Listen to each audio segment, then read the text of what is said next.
Hey guys, Dylan from 2 weeks in the future here, and well, I just remembered that I had actually recorded this video, so what you're about to see was meant to come out within a couple days of the season 3 premiere. However, it is now likely coming out a couple days either side of episode 3. But also, while editing it, I've noticed a couple things I got wrong, so you're going to see me jump in and out a couple times. Also, I was reading off a script here. It's the only way to stop me from going off on tangents and make sure I remember everything, so you're just going to see me not focused on the camera, just reading the words off the screen. Anyway, I'll see you the next time I have to record and edit. Hey guys, Dylan from the Geek Duo here, and I've just finished watching the Amphibia Season 2 finale, True Colors. And since Season 3 begins in less than 1 week, I realized that there would only be time for me to get one theory video out, well, scripted, between me finishing this and the start of next season. So, after a little bit of deliberation, I've chosen to look into the connections the Plantars have to not only King Andrias and his ancestral line, but to the human realm too. And the reason I've chosen this is because A, I haven't seen anyone else discuss everything that I'm going to mention in this video, and B, because True Colors gave me a bunch of pieces to almost finish this full puzzle. Now, I'm also going to preface this by saying I don't think Andrias is actually even a Newt. I don't think he's even from Newtopia, but that's jumping ahead a bit, so let's look at what we know about the Plantar family so far. In the very first episode of the season, we're introduced to the 68-year-old orange frog named Hoppediah Plantar and his 2 grandchildren, the 10-year-old pink frog Sprig and the 5-year-old magenta tadpole Polly. And these 3 serve as our introduction into this long family line. It isn't long until we get more insight into their family tree, as in the third half episode, Cane Crazy, we get a look 2 steps up the patrilineal line, being introduced through photos to Hop Hop's father, Hop Poppity Pop Plantar, and grandfather, Hop and Lock Drop Soppity Pop Plantar. Though these most likely aren't their real names, since Hop Hop is also a nickname for Hoppediah. So we don't know their actual names, however we do know their place in the family tree. In the first half episode of episode 3, Hoplock, we get introduced to Hop Pop's great Gam Gam, which would be either his father's grandmother or his mother's grandmother. We don't actually know. We don't get any more information until the second half of episode 8, Family Shrub, where we get a scene of Hop Pop guiding the kids through the Plantar family tree, which they call the family shrub. Sadly, this doesn't actually give us any evidence to the family. For one, it doesn't actually start with any of the Plantars we know. First major edit here, I have realized that this is probably the opposite of a family tree, in which we start with the youngest and then branch our way upwards. And it's probably starting with the oldest known relative and then branching through the younger generations, which is why all of the ones on the outside are young, whereas the ones in the center and at the base are really old. Instead, choosing to begin with this weird green frog. And secondly, almost all of the name tags remain unreadable for the entirety of the episode. In fact, we gain more information from what Hop Pop says than we do from the diagram itself, as he lifts off Great Aunt Gertrude, a masterful dirt tiller, second cousin Alfred, who was the king of single-tiered irrigation systems, though Hop Pop's book actually calls him Uncle Al, and Pollyanna, a turnip farmer, who is the only planter whose name tag we get to read, which shows she lived in the first half of the 19th century Amphibia time. Hop Pop also says that you don't have to be blood to be a planter. That's not all we learn about the family from that episode though, as when Sprig accidentally activates the pressure plate in the frog version of American Gothic, the kids find out that there is an elaborate series of tunnels and rooms under their family house, and that each of them is dedicated to a different planter. The first room they enter is a Frankenstein-esque lab where Great Uncle Skip Planter was conducting experiments to create sentient vegetable monsters. They then fall through the floor, likely skipping a few rooms, and land in the previously mentioned Pollyanna's room, which turns out to be an armory, as Pollyanna wasn't just a turnip farmer. She was a turned-up warrior! Finally, the kids make it into a room filled with puzzles and games. Again, likely skipping a few chambers from us viewers. And they find out that this belonged to the pink newt from the shrub, whose name was Emma, and was likely the subject of Hop Pop's earlier comment about not needing to be blood. We also find out that this guy's name is Wilbur, though we don't get the names of the three kids that are also shown. It also serves to show us that no one in the show actually knows about the true planter history, not even the planters themselves, as they've been fed a bunch of lies and half-truths. And it was this episode that made me start wondering as to what else was hidden about the planters' past, specifically about the whereabouts of Sprig and Polly's parents. It would then be a while until we get our next tidbits about the planter family, a full season and half an episode to be precise, unless you want to count Hop Pop's past as the wrecker and him burying the calamity box in Bazaar, or you want to go back to before my previous entry and count Hop Pop's book about the calamity box in Anne vs. Wild. But in the second half of Season 2, Episode 9, Hopping Mole, we learn from Sprig's mouth that his and Polly's mum died while they were really young, and that Sprig doesn't even really remember what she looked like. This revelation is quickly expanded on in the second half of Episode 13, After the Rain, where Hop Pop explains that the reason he buried the calamity box was because he made it his mission to protect his family after Sprig and Polly's parents were killed in a heron attack on Wartwood while he was out of town. We'll come back to this later. He then proceeds to show the kids the book about the calamity box, saying, "This book has been in our family for as long as I can remember." Okay, so far we know the first 6 generations backwards through the planter family line, as well as a random collection of other planters through history. We know that their family is shrouded in lies and mystery.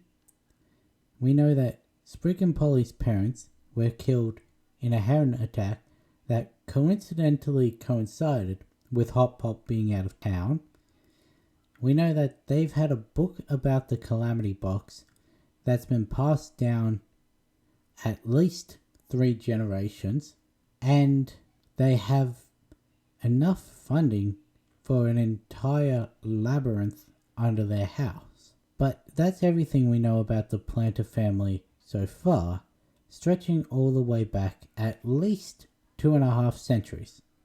So, case closed, end of videos. What are you still doing here? Huh? You still don't see the point of this video? You think I didn't explain anything related to the points I made at the start of it? You're right, imaginary vocal commentator. Gold star to you. See, that's all we've been told about the Plantar family. But as I said, no one in the show knows the true Plantar history, bar maybe one. A certain king of Amphibia, one Andreas Leviathan. See, up until now, there have been 4 important pieces of information that I have not touched on, which are Andreas's past, Marcy's comment to Sprig during Marcy at the Gates, the beginning flashback of True Colors, and the Season 3 info. Bear in mind that the rest of this video will be speculation based though. Let's start with what we know about King Andreas. He is the first of his name. He has been ruler of Amphibia for at least 1,000 years. He seems to be the only one of his kind. He comes from a long line of interdimensional conquerors. He serves the dark creature in his basement, which people have taken to calling the Night from the prophecy in Andreas's book. He had a book about the Calamity Box hidden in a secret room.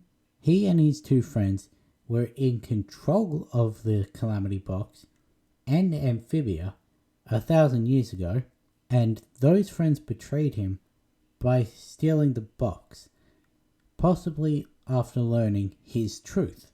Already, you can see there are many things about Andreas's past that are pretty suspicious. Firstly, his name is literally just the genus of his species, that being the giant salamanders, and a mythical giant sea creature.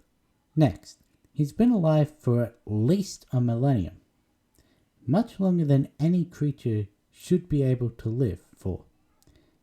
In fact, when we see him 1,000 years ago, he's already fully grown, meaning he had growth time on top of his current ruling time. Finally, he comes from a long line of interdimensional conquerors and had control of the Calamity Box, as well as having knowledge on how to use said box, and of a prophecy that 3 people would come to Amphibia from a different world and use the Calamity powers to defeat the Night. In fact, the only non-suspicious thing about him is that he had friends of different species that helped him rule. And we know this to be true, as there's actually a painting of the 3 of them that had been slashed up and shoved into Andreas's basement, though maybe they're not as clear-cut as they seem either. Pausing that train of thought for a second, let's move to the other flashback we see in True Colors, the one from Marcy's point of view on the day of Anne's birthday. Now, we can write off the majority of this scene as information we already knew, that being the fact that Marcy was the one who found the music box, and the fact that she was off doing her own thing while Anne and Sasha were celebrating Anne's birthday. We can also write off the whole part with Marcy's parents, as it doesn't relate to this theory. Or does it? The only thing we need to focus on is the book that drops off the librarian's cart, titled Dr. P's Extraordinary Guide to Magic and Mystery, which already sets off alarm bells before we even see the picture of Bill Cipher or the pages dedicated to the Calamity Box. But somehow, this book in the human realm that conveniently falls in front of the one person who would act upon the information inside, somehow the writer of this book knew about the Calamity Box, knew the importance the gem held, and knew about its ability to travel between worlds. But also, when she finds the box in the thrift shop, we can see again that the box isn't the only interdimensional thing in that store, as the cabinet that it's on top of has the Amphibia coat of arms on it. That's 3 things from Amphibia that were in the town of Los Angeles at the same time that the girls were celebrating Anne's 13th birthday. Let's jump forward a bit now to Marcy at the gates and actually listen to what Marcy says when she meets Sprig. Wow, I've never seen a frog your color before. I've never seen a frog your color before. Never seen a frog your color. You're probably thinking, no big deal. We've spent a season and a half with the frogs, and while they do come in a variety of colors, Sprig is the only pink frog we've seen. Plus, Marcy was in Newtopia. There aren't that many frogs there. And to that I say, you're wrong for 3 reasons. The first is that, while we have spent a lot of time with the frogs, that's only been the Wartwood frogs.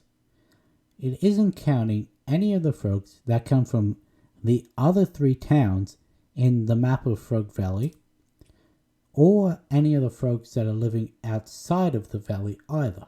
The next is that Marcy has been going on missions for King Andrias all around Amphibia for at least 3 months, due to probably having to take a couple weeks for her leg to heal after it was broken on her arrival, and taking a couple weeks off the total 6 months to account for the events after Marcy at the gates.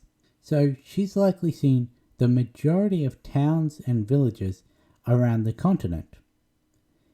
And finally, Sprig isn't the only pink frog we've seen, as we've seen one other pink frog. Technically 3 others if you want to count pollywogs as well. And one of these we even saw in Newtopia.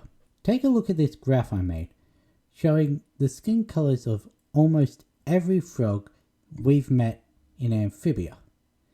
I say almost because I probably missed a couple throughout the episode, and I didn't put the glass frog because, well, obviously no skin color there, and you'll see that there are only 4 frogs that fall under pink skin, and at least 3 of them are plantars.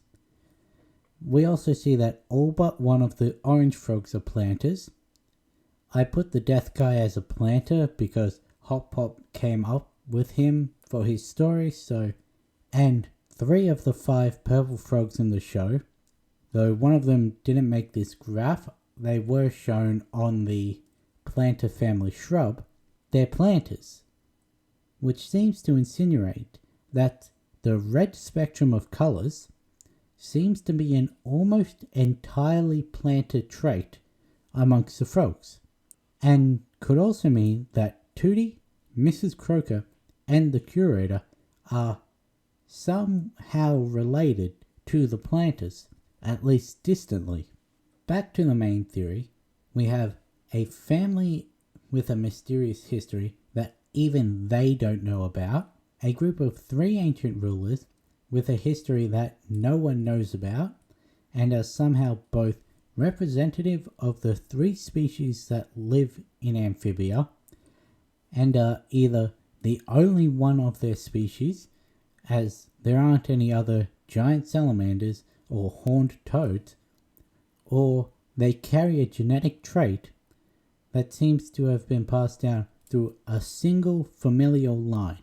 We have a mysterious mystery box that has a history that no one knows about and untold powers, including dimensional travel and imbuing groups of 3 individuals with what are effectively bootleg Saiyan powers, a mysterious dark entity that no one knows about and is commanding the ruler of the entire continent, and somehow the Calamity Box, the amphibian coat of arms, and a book about the Calamity Box ended up in LA at the same time, despite King Andrias's book showing that Earth's connection to Amphibia was severed. I sort of feel like I'm halfway between Matt Pat and the Theorizer here, but are you beginning to see why I think it's all connected? And I think I can bring that connection to light, although there may still be a couple things missing from having canonical evidence.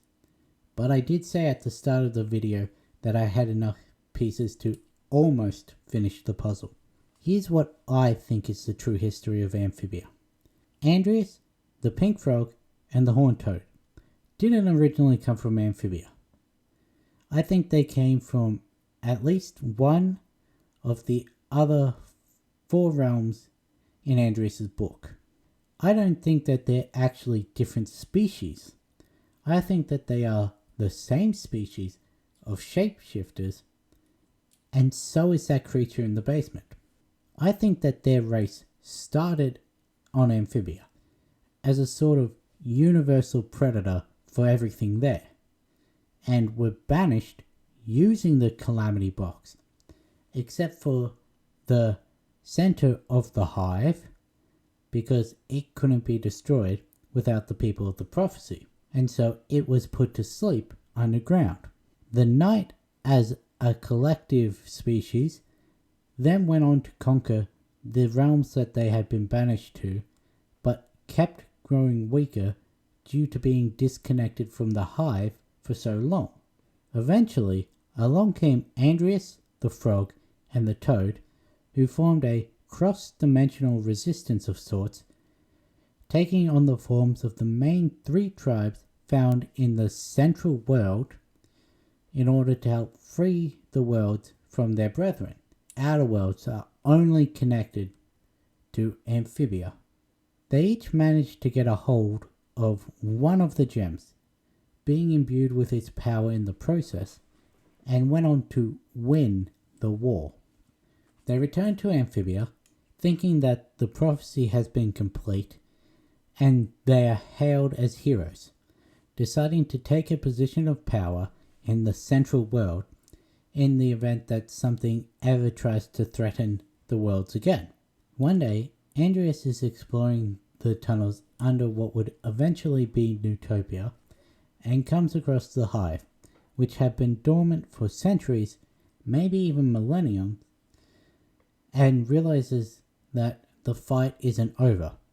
He turns to leave, but his close proximity to the hive awakens it, and it begins to speak to him, telling him of the glory days of their species, and convinces him to help it. Andreas is able to convince the other 2 to build their kingdom on top of where the Knight was resting, and they use the knowledge they gained from the other worlds to build a series of technological marvels, like the Frobot factories. 10. Eventually, the frog and the toad find out about Andreas and the Knight being in cahoots, and confront him about it, to which either he denies it outright, or tries to convince them to join him.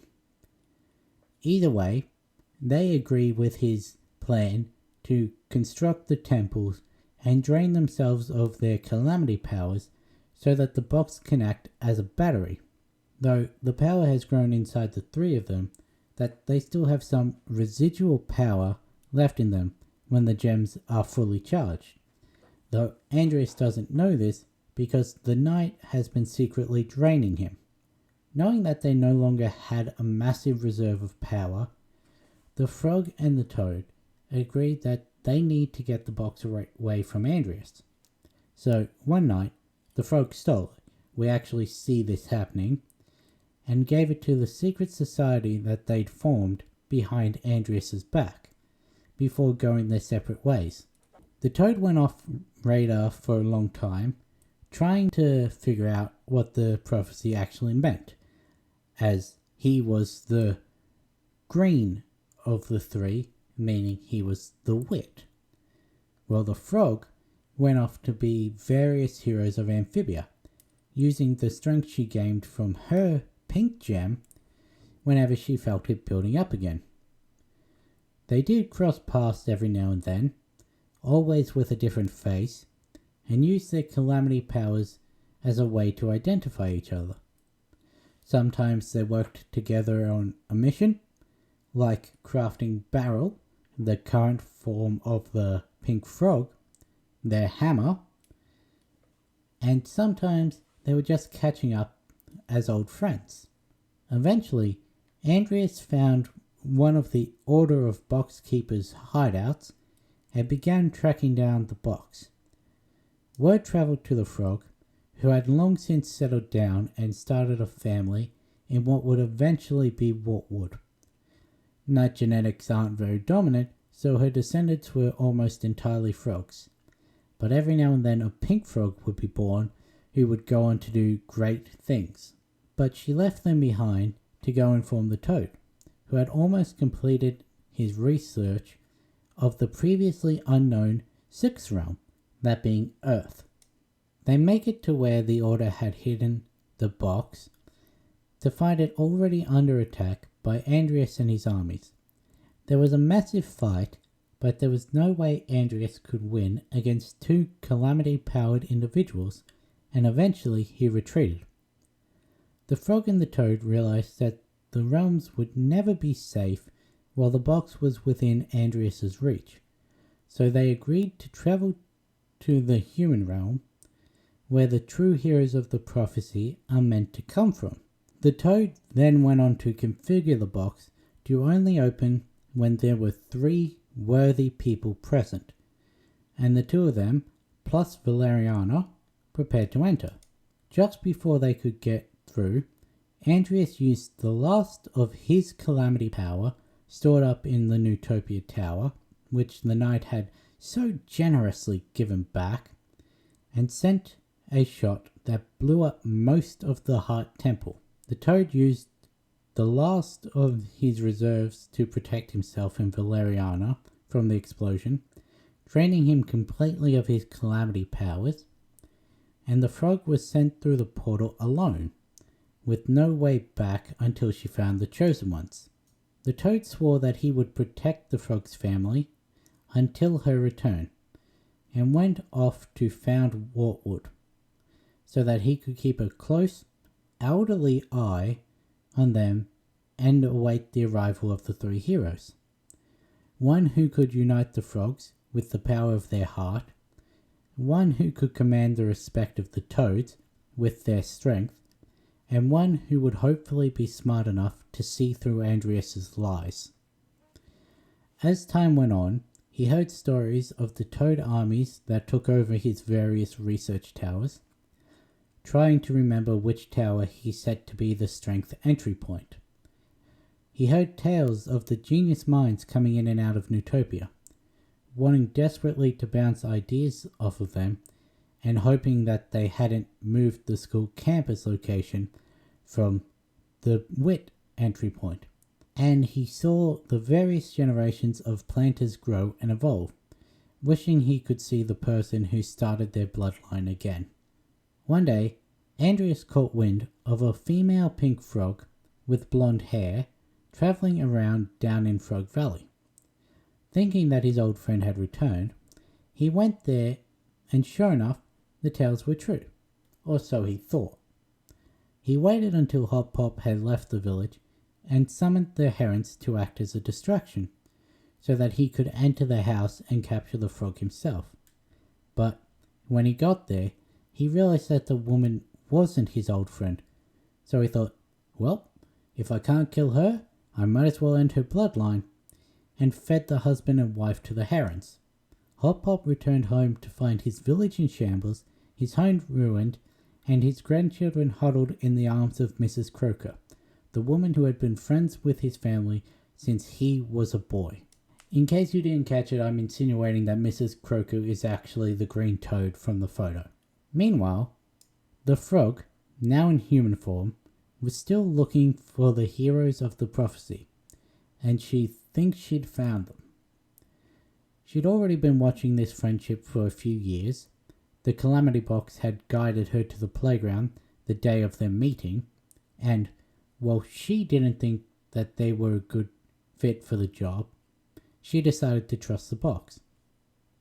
She began influencing events in their lives, all the way up to and including Anne's 13th birthday, where she organized a frog dissection day at school, that got the two girls out of it, influences Mr. Wu's boss to offer him a new job that same day, accidentally drops the book in front of Marcy, giving her the information about the Calamity Box, and the reason for her wanting to leave with her friends, and placing the box and cabinet within the thrift shop where Marcy would be able to see them from the street.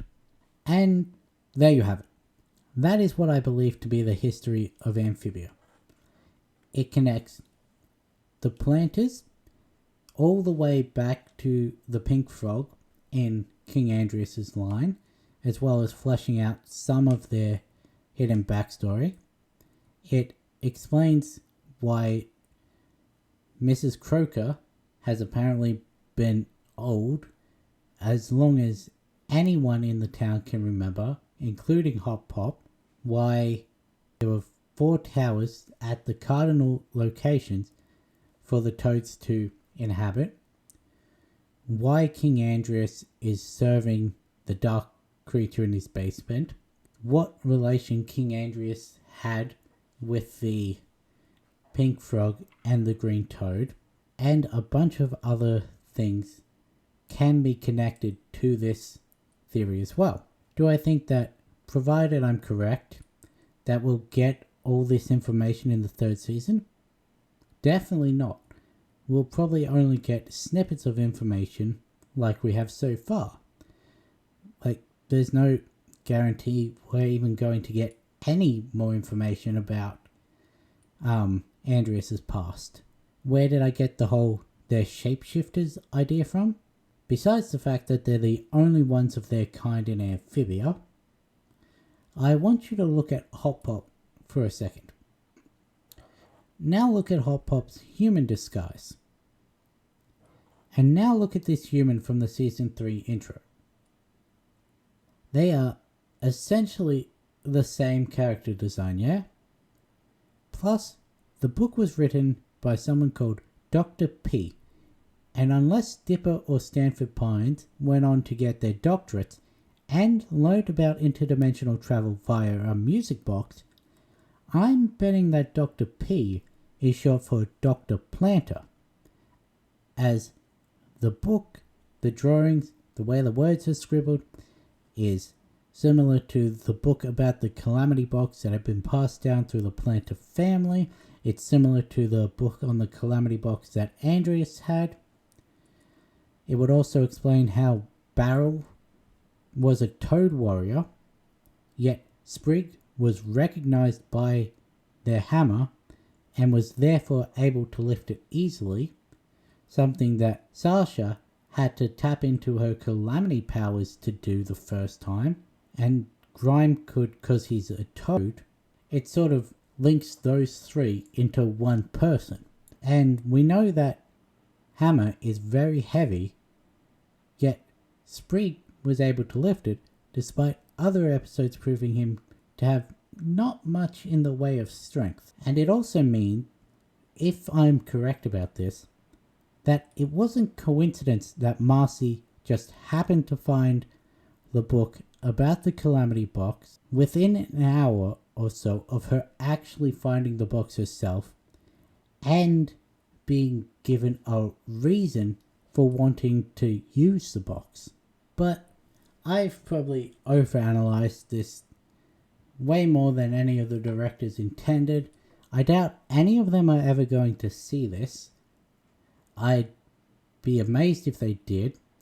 And even if I get a good ideas but you're wrong, I'd be honored just for any recognition. So if anyone watching this can sort of direct the directors here, I don't want to shout out to them myself, but if you guys do it, I'm fine with that. But yeah, I put in a lot of effort into this. I think it does tie the story up well. Could be explored in a sort of side series, because I know Matt Braley said that Amphibia was only ever intended for a 3-part structure, and we're getting a 3-part structure. And with how season 3 looks from the trailers, I doubt there'd be time to really go into any of this, or much of this. I just wanted to get these ideas out there because I think they're at least plausible. Anyway, if you guys have any ideas you want to add on to this, you've found some plot holes in this theory that I managed to skip over, or you think I'm just completely off the mark, feel free to comment them down below. I'd happily discuss this more with you guys. And with that being said, I'll catch you in the next one.